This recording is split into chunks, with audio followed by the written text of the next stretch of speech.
Welcome to the Jeff Crilley Show. And now, here's Jeff Crilley. Good Saturday morning, everybody. Happy Texas OU weekend. The Red River rivalry is about to kick off in, I guess, about an hour. Isn't that right? And we've got a jam-packed show. This is a great show today. We're going to be talking about everything from parenting your parent, things you need to know. We're going to have our Legal Eagle segment, always a popular one. Why gourmet tea is hotter than ever. But first, we're going to start off with the car wash business and a guy who's making a cleaning up in the car wash business, so to speak. Troy Kunkel is my first guest. He's a proud graduate of TCU, played on the football team, and you're really making a name for yourself right now, Troy, in the DFW entrepreneurial community. Tell us your story. Well, thank you for having me on, Jeff. I appreciate that. I grew up in Richardson and I started mowing yards when I was 7 with my older brother. I remember as an 8-year-old, I went into my dad's. He was sitting in his lazy boy chair, and I said, "Dad, I've made this money here. I need a $100 bill." And he said, "What do you need a $100 bill for, son?" And I said, "Well, I plan on being wealthy one day, and I want to frame it, and I want to know when I made my first $100 bill." So I took my 5 $20 bills out of my pocket and gave them to my dad, and he gave me $100, and I still have it today. I have my first $100 bill I ever made framed in my safe. So wow. yeah, started early, and then I think when I was 10 years old, I actually fired my brother because he was too lazy, and I like to get up in the mornings and go get work done, and then go play hard in the afternoons. And he kind of was on the opposite schedule of me. So really? Is this your brother, the minister? It is. Yes, that is correct. you fired the minister. I fired the minister. God's going to get you for that. That's right. You know that. Yes. So now you're really making a big name for you in the car wash industry, but you kind of stumbled into it, right? It wasn't your original idea.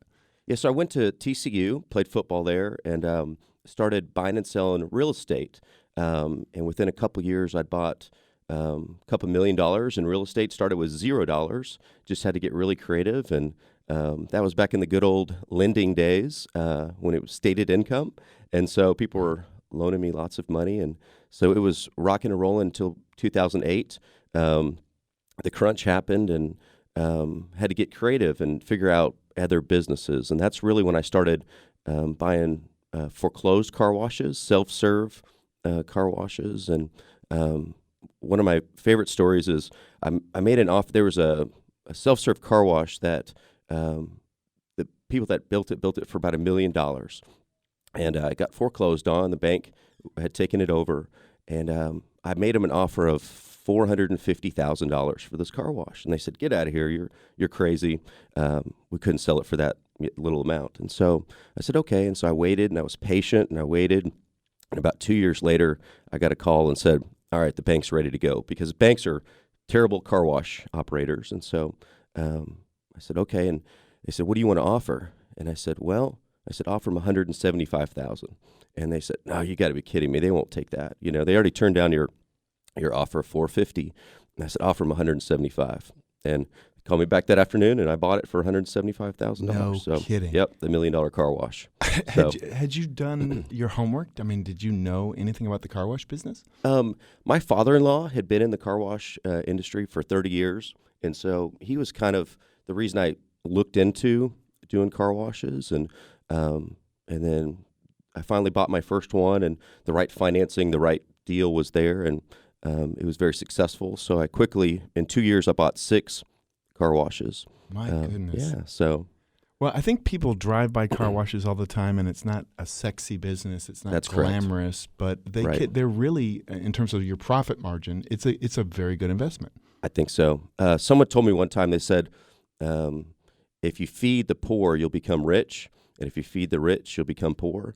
And so it's not sexy. There's nothing glamorous about picking up trash, but it's helping me to become rich. That's right. Wow. Okay, one of the questions I always like to ask successful entrepreneurs is, what was one of your dumbest mistakes? Oh, so I started buying real estate, and then I quickly realized that I could make a lot of money flipping houses. So I didn't have any construction background, and just taught myself how to build homes, and I made so many mistakes doing that. one particular house I built in a historic area. I didn't know what a bungalow-style house meant, and so I built a 2-story home, and we were almost finished completing the house, and the historical neighborhood came by and said, "Whoa, this isn't what you said you were going to build." And I said, "What? Isn't it beautiful?" And they said, "No, rip off the whole second story." Are you kidding me? Yeah, it was all roughed in for electric, plumbing, HVAC. The roof was on, and they made me rip the whole second roof How off. expensive a mistake was that? That cost me about $50,000. No kidding. Yeah. They always, one of the things that I've heard about great entrepreneurs is, in fact, Mark Cuban said this. He said the secret is make small mistakes. Everybody's going to make mistakes. Don't make huge fatal mistakes. Correct. So, and now you're on the board of the Southwest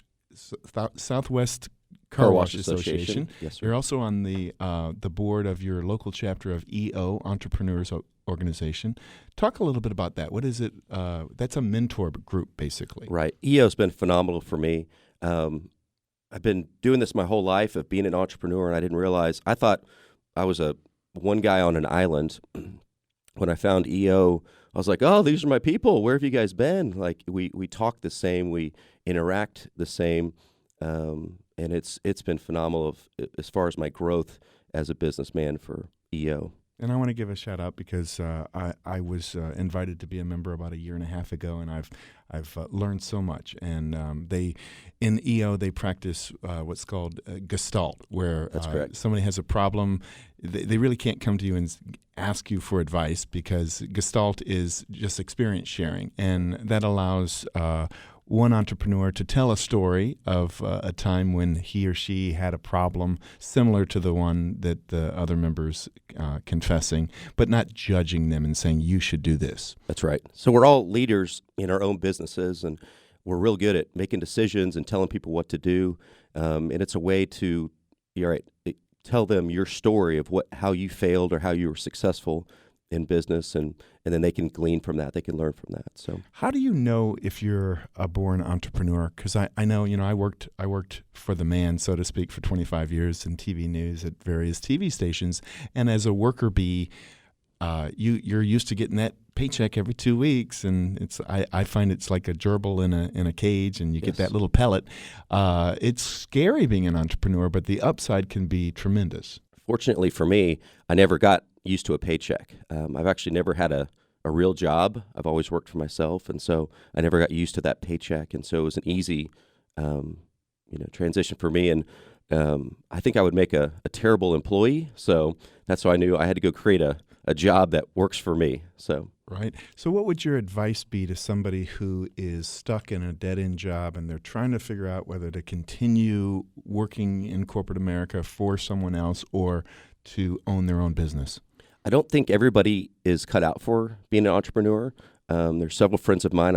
I've told them, "Hey, why don't you start your own business or start doing this?" And as I've helped them out, I've realized that they like that paycheck. They prefer not to take those risks that entrepreneurs take. And so I don't think everybody's cut out for it, but it is so rewarding being able to say that this is the company that you built. Absolutely. And you're still a young man. How old are you, Troy? 36. 36. Yes. And what do you see in your crystal ball? What do you want to be, Mark Cuban rich, or what's your plan? I've got 4 children, and I love the businesses that I have because it allows me to hang out with them and spend time with them and watch them grow. That's awesome. Yeah. Family comes first. I think so. Faith, and then family, and then business for me. And you're right. You're right about that. I think a foundation of a great faith and great family, because at the end of the day, no matter what is going on in business, to be able to come home to a family that loves you unconditionally. There's nothing better. You're right. Than that. Okay, so parting wisdom in this segment. What would you advise anybody to get into the car wash business as you did? Is that a tougher business than it seems driving by? I think where I would encourage people is to figure out, what do you love to do, and go follow your passions and figure out a way to make money doing what you love. Because every day I wake up and I don't feel like it's work because I love what I do every day. So I would encourage you to figure out what you're good at and what you're passionate about, and then figure out a way to make money doing that. That's awesome. Is there a website? Is there a place where people can go to get in touch with you? Yes, I own a CrossFit gym as well, and you can find us at No Limit CrossFit, and that's in Fort Worth, Texas, near TCU. You can also find me on Commercial Roofing Team, is a roofing company I started this year as well. You can't turn it off, That's can right. you? No, sir. He's probably invented 3 businesses just during this segment. So, Troy Kunkel, my guest, has a whole long list of companies that he owns. But thank you so much for being a Thank guest you for on the having me on, Crilley Jeff. Show. Appreciate it. Absolutely. Coming up next, parenting your parent. How do you navigate the role reversal that comes along with an aging parent? That is just ahead on the Jeff Crilley Show.